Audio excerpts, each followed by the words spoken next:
Well, I'm thrilled and excited to be here. My name is Lana Cullis. I hail from the west coast of BC, and I have known Vickie for about 35 years.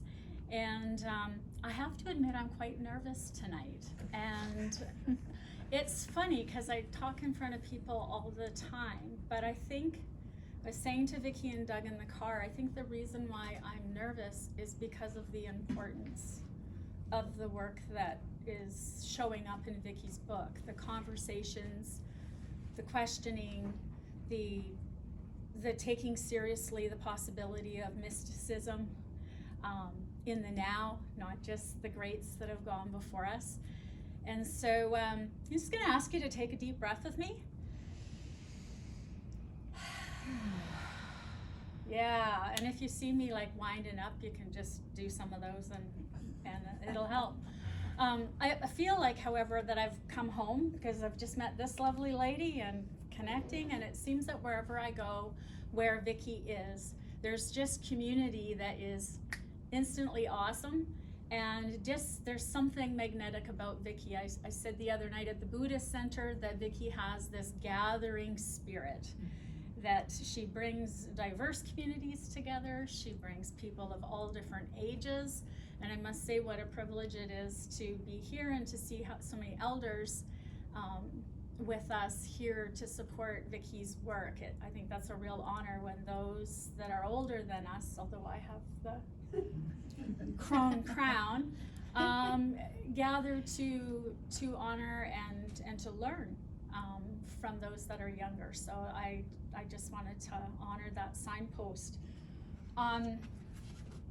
I have to admit that when I heard the name Martha Retreat Center, I had this kind of tickle in the back of my mind. It's like, Martha, oh yeah, like Mary, Martha, you know. And then I sort of started to get curious about that. So I delved into the scriptures a little bit today to help myself remember, because I think place is really important, and we're gathered at the Martha Retreat Center tonight. And so I reminded myself about three things about Martha now. First, she was a really good host, and she really cared about welcoming community into her home. And then second, she witnessed the miracle of her brother Lazarus being raised from the dead by Jesus. Now that's a pretty big deal, yeah? Yeah, and then the third thing that I really noticed about Martha's story is that she had a habit of questioning religious authority, like outright calling Jesus on the carpet a little bit.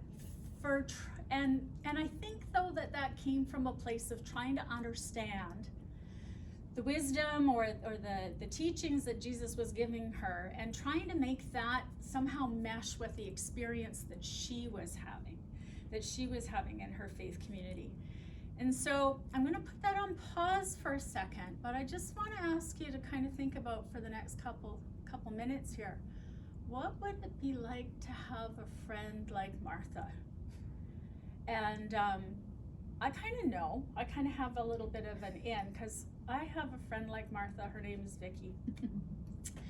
And I first met Vickie about 35 years ago. I think we figured out Vickie was playing piano, an upright kind of like that one in the back there, and welcoming people into our Christian service. And it happened to be on Easter weekend. So how lovely it is that we're here around Easter. And she befriended me, even though that I'm much younger than her. But she extended her friendship to me and was very welcoming. And soon there was a little group of us, and Vickie at that time was actually selling pharmaceuticals, if you can imagine, if you don't know that about her. And she decided she wanted to become a yoga teacher. So she would drag us along to all these different classes she was sampling all over Vancouver. And the worst one was cardio yoga. And I don't even really have to explain that. That sounds awful, doesn't it? Yeah. So Vickie just had this way of wrangling us in to things. And then, fast forward a little bit in her journey, and she, discerns for herself that the sacred part of yoga is the thread that she wants to wrap herself in. That's the real draw for her. And so there's that part happening in Vickie's life. And then I mentioned that we met at church. And so, you know, through the years, we've also been witness to each of us being called into the priesthood. And so there was the wrestling with that journey and then the accepting of that call. And so we've got the yoga and we've got the Christian tradition. And then what happens? She meets Thich Nhat Hanh, and she has this beautiful experience, which I won't talk about, but it is in this book. And then she does more wrestling, trying to understand, could this experience be real? How do we talk about this experience? How do we share in a way that we don't sound completely crazy? But then hasn't that always been the question that the mystics have had to wrestle with, is how do we convey this very profound experience with the Creator in a way that maybe can touch other people, maybe can encourage other people and not put them at a distance. And so today, actually, I was in another Christian community, a contemplative community that meets online. It's a worldwide organization of women. It's kind of cool.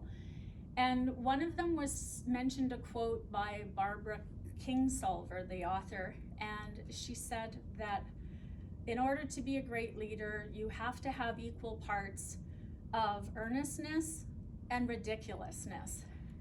And I know it's okay to laugh, but I really thought of you, Vickie, with that, because it's like you had this experience that in our culture might be considered ridiculous, with this gaze with the Buddhist master, and yet you earnestly have pursued the path of trying to understand, trying to find a language that might invite us in so that we might then consider for ourselves, how is it that the sacred moves in our own life. And so I said at the beginning that I think that this is a very important conversation, a very important topic that a Lotus on Fire sparks with us. And I just wanted to read a very short piece from the introduction. And Vickie, I was very honored that Vickie had asked me to write a little bit at the beginning with some of the other voices expressing support.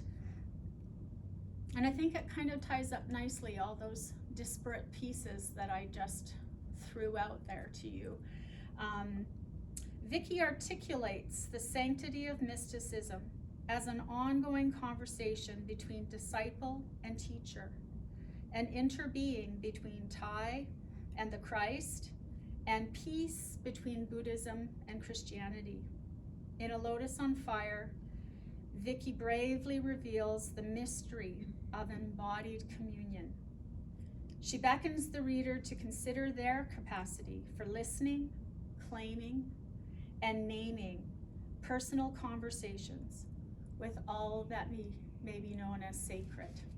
And so with that, I would love to introduce my very brave friend, Vickie MacArthur.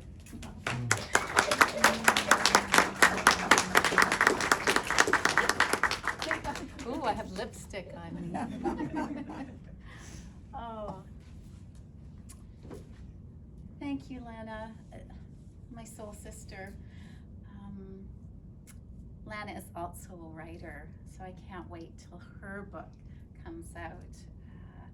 And we have just been on this journey together for many years in many ways and through life's ups and downs. And it's so amazing to have you here tonight, here in at the Martha Retreat Center. And I also want to thank the Martha Retreat Center and acknowledge the sisters that came here, I think back in the 60s, and that offering of hospitality, and that we are now experiencing as the center moves now into the future, and that here I am talking in a very ecumenical way about how all these different streams can come together. And so I'm just very grateful, and grateful for all of you that have come